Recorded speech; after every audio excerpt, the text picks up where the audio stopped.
That's like walking into a classroom. Look, I'm just going to walk into this classroom. What could possibly go wrong? We should weave that in. Hi, Richard here.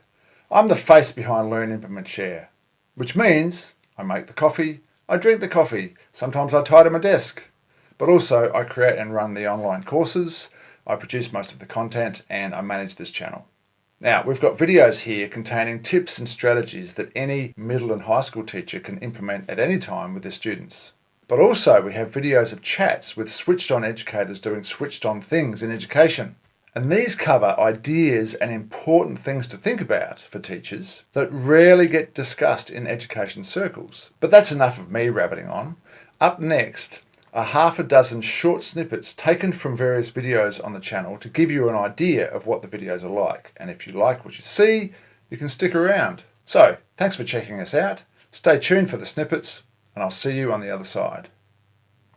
You know, we all talk about, the aim of professional development or the aim of teaching or the aim of the schools in this day of, standardized testing is to have the best outcomes for kids, the best results, blah, blah, blah.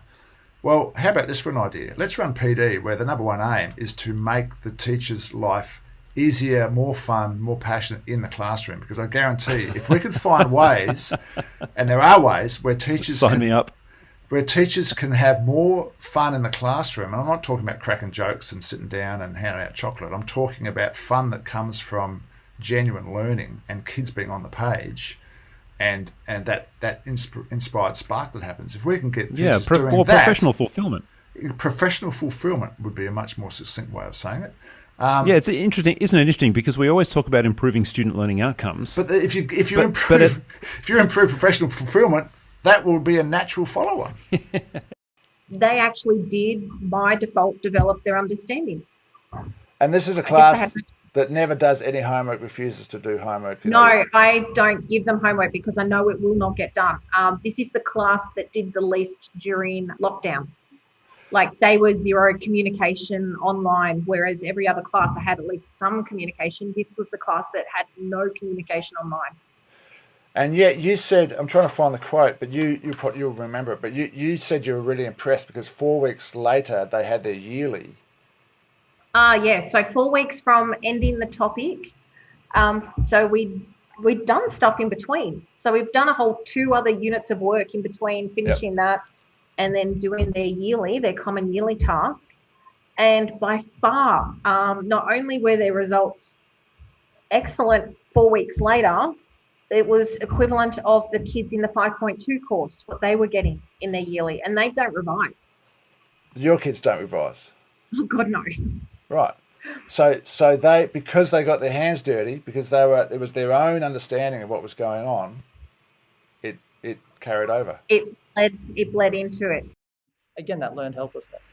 Are you starting to see kids working more conceptually and are just enjoying the process of the collaboration and getting their hands dirty with the concepts, and that's what you're saying? Therefore, they're not going to say, "Oh, where will ever need this?" Because there's an enjoyment factor in that learning process. Absolutely. In fact, I've said to all my classes the last number of years, the second that a student says, "Where am I ever going to use this?" I'll challenge them and say, "I bet you I know the thought just before you said that, and the thought before that was."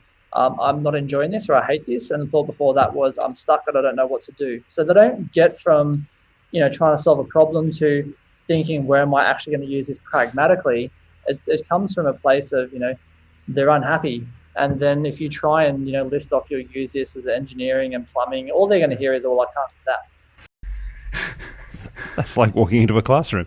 Look, I'm just going to walk into this classroom. What could possibly go wrong?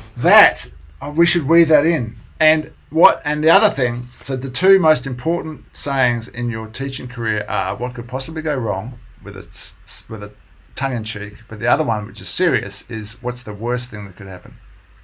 Yeah. And usually the worst thing's not that bad. So do you think working this way, which is much more student-centered, but it's highly structured, isn't it? It's not like you're chucking out... It has to be structured, yes. You're not chucking out a heap of equipment and saying, "Go knock yourselves out, see what you can learn about coordinate geometry, and I'll just sit here at my desk and smoke my pipe." Like you're... Oh, no, I'm actually busier, I think, during these lessons, right. Get to spend more time with the students. Would you agree, though, that having a structured unit like this that is student-centered allows you more ability to spend one-on-one time with small groups of kids than if you're teaching in the traditional, okay, here's the next routine, you've got to learn, write it down, do 5, here's the next routine, blah, blah, blah. 100%. Why? 100%. So you've got the people who won't need your help, but because they have come to their own conclusions about what it is that they need to do, you find that even if they were the ones that were constantly seeking assistance, clarifying things, they seem to have the more confidence to not need you as much anymore. And they're actually freeing up your time to spend with the people that do need more assistance. So you find with those guys, it's 1 or 2 sentences and off they run. Right. With some of the other guys that need a little bit more one-on-one time, you get to spend that time, and you find you're able to do that with more and more students. Oh, and by the way, note that I'm not asking you to subscribe like all those other YouTubers.